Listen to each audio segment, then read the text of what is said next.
شروع اللہ کے بابرکت نام سے جو بڑا مہربان نہایت رحم والا ہے۔ شادی کی پہلی رات حامد کمرے میں داخل ہوا اور کمرے کا دروازہ بند کر کے بیوی کے قریب آ کر بیٹھ گیا۔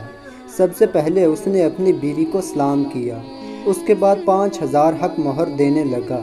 بیوی نے کہا، میں نے حق مہر نہیں لینی، میں آپ کو معاف کرتی ہوں۔ خاوند نے دوسری بار حق مہر دینے کی کوشش کی، بیوی نے یہی جواب دیا۔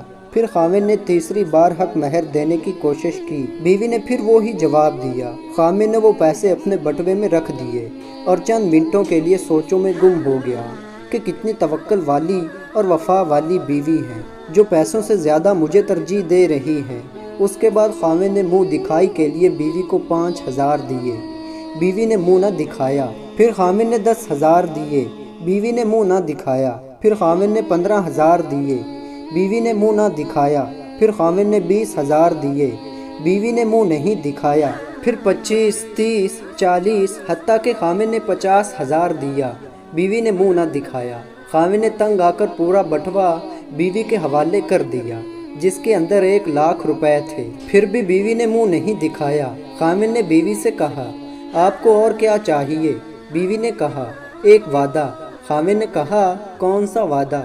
بیوی نے کہا، مجھ سے ایک وعدہ کرو، مجھے کبھی چھوڑو گے تو نہیں۔ خاوند نے شادی کی پہلی رات بیوی کو نہ چھوڑنے کا وعدہ کر لیا۔